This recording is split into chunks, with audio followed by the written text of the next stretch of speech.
Naghihinagpis sa mag-asawang 2 linggo nang hinahanap ang kanilang nawawalang anak. Ang 4 na buwang sanggol dinukot habang sila'y natutulog sa bangketa.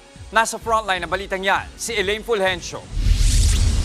Balisa at hindi pa rin mapanatag ang loob ng mag-asawang sina Nanay Rosel at Tatay RG.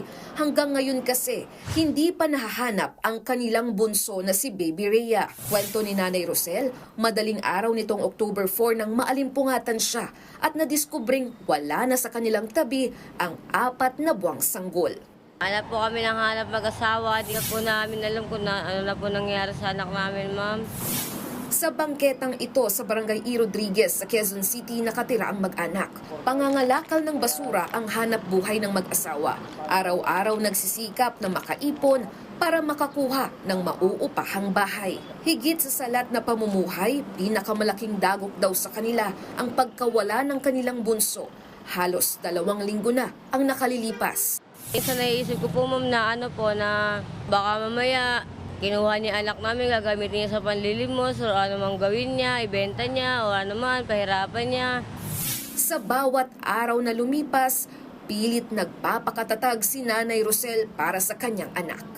Napakasakit po, sobrang nakadagigising ka po yung anak mo, hindi mo makikita. Kasi nasa ibang tao po.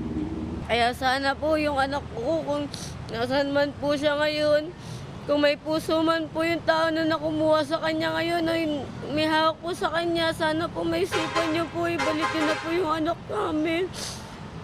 Parang awa niyo na po. Nakipag-ugnayan ng mag-asawa sa pulisya kaugnay nito. Nag-post na rin sila sa social media kalakip ng pag-asa na sana maibalik ang kanilang anak. Maawa ka naman sa anak namin. Huwag mo na may pagkait sa amin na maalagaan namin siya.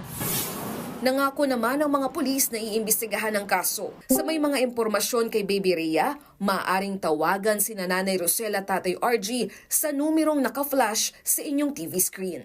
Nagbabalita mula sa Frontline, Elaine Fulgencio, News 5. Mga kapatid, Jess De Los Santos po. Iba na ang may alam at may pakialam sa panahon ngayon. Para sa tuloy-tuloy na balitaan sa Frontline kahit weekend, mag-follow at mag-subscribe sa social media pages ng News 5.